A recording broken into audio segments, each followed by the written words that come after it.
تلواروں میں، کاٹے جو گلوے آل نبی، ہے تاب کہاں تلواروں میں۔ آباد تھا کرنا امت کے، تاراج شدہ گھر کو ورنہ۔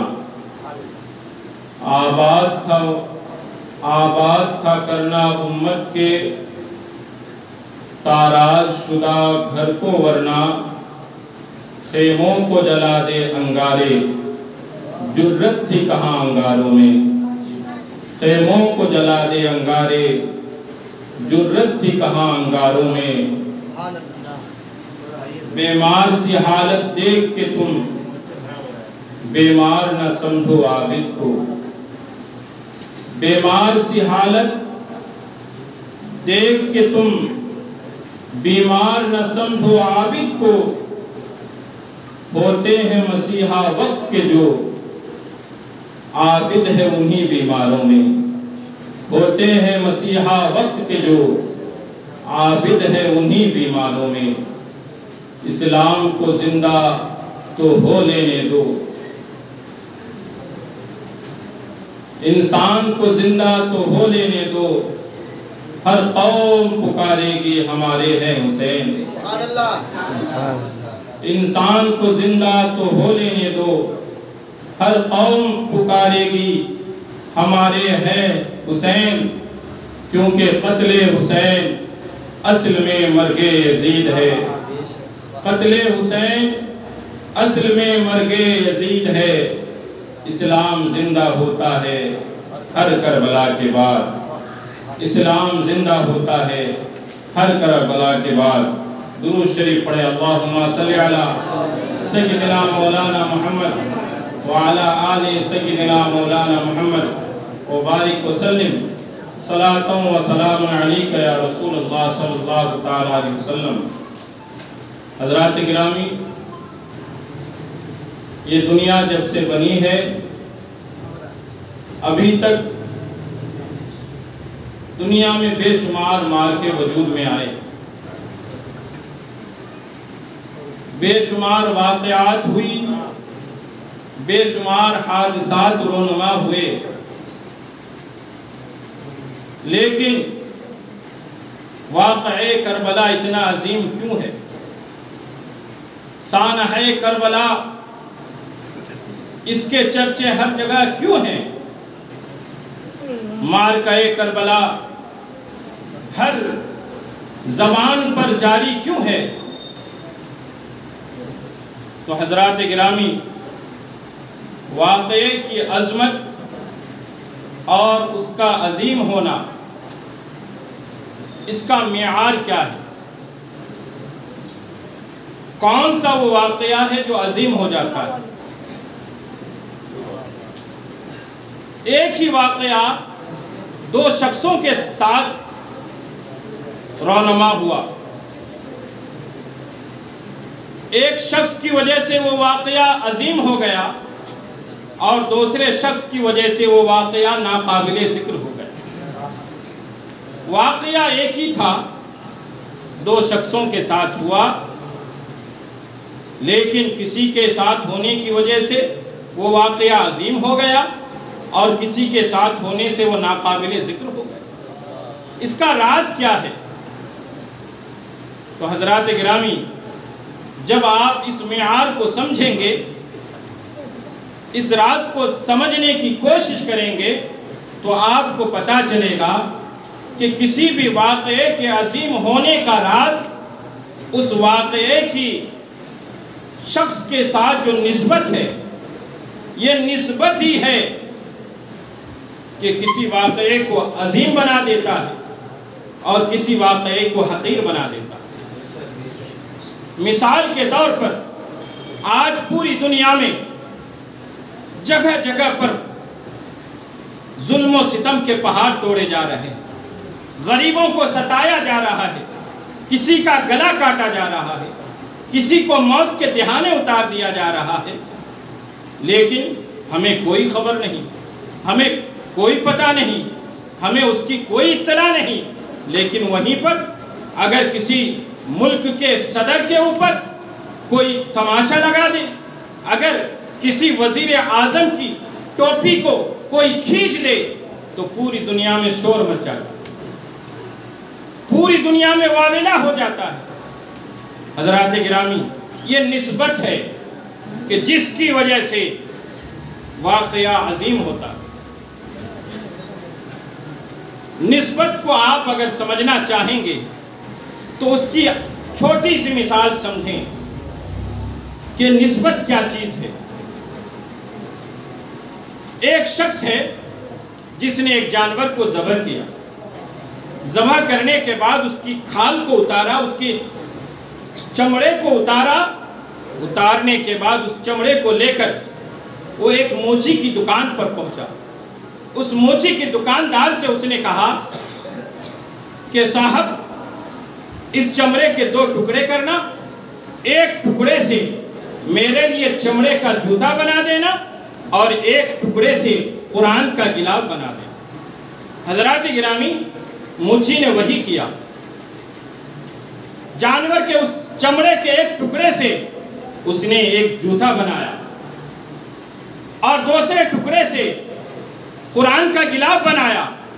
جب وہ شخص اس دکان پر پہنچا اور اپنی مطلوبہ چیز کو اس نے مانگا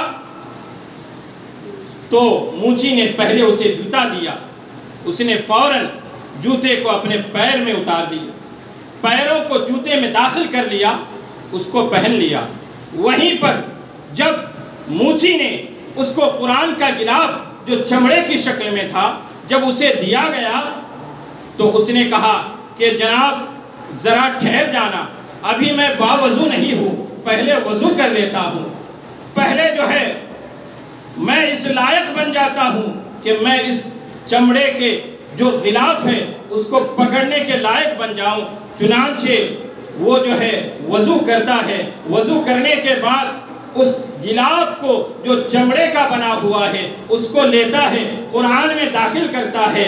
اب اگر جوتا کا چمڑا یہ کہے کہ یہ کون سی ناانصافی ہے کہ ہم تو ایک ہی جانور سے کاٹے گئے تھے، ایک ہی جانور کی ہم کھال ہے اور ہمیں جو ہے ایک ہی کھال سے اتارا گیا ہے، یہ کون سا انصاف ہے کہ ایک کو پیر کے نیچے دبایا جا رہا ہے اور دوسرے کو پکڑنے کے لیے جو ہے وضو کیا جا رہا ہے، وضو کرنے کے بعد اسے قرآن میں داخل کیا جا رہا ہے۔ چنانچہ جب جوتا اس طرح کہے گا تو قرآن کا غلاف کہنے پر مجبور ہو جائے گا کہ سنو سنو، نسبت کچھ ایسی چیز ہے، نسبت ہی کی بدولت انسان جو ہے معظم ہوتا ہے، نسبت ہی کی بدولت کوئی چیز اہم ہو جاتی ہے۔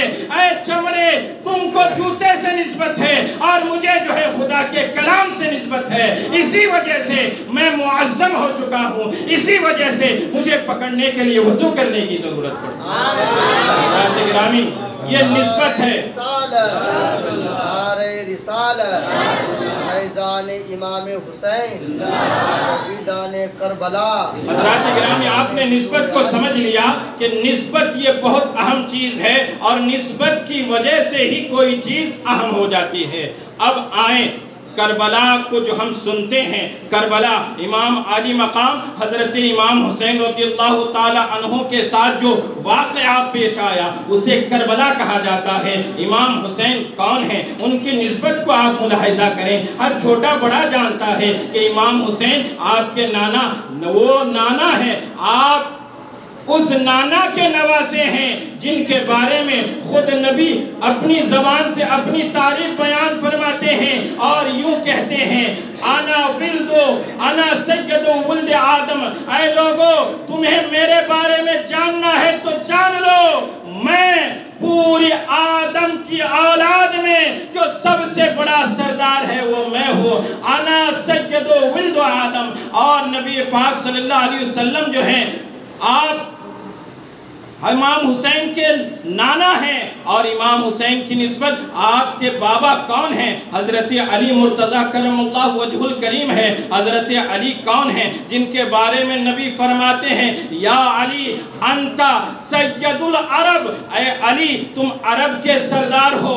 اور نبی فرماتے ہیں، علی انا مدینۃ العلم وعلی بابها، اے علی میں علم کا شہر ہوں، تم اس کے دروازے ہو۔ حضرات گرامی، امام حسین کے نانا مصطفیٰ جان نبی رحمت ہیں، امام حسین کے بابا علی مرتضیٰ شیر خدا ہیں۔ امام حسین کی ماں کون ہے؟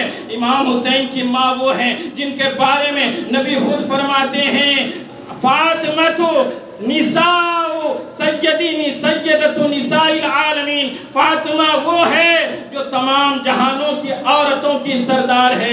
نبی پاک صلی اللہ علیہ وسلم سے آپ کو نسبت ہے، علی مرتضیٰ سے آپ کو نسبت ہے، فاطمہ الزہرا سے آپ کو نسبت ہے۔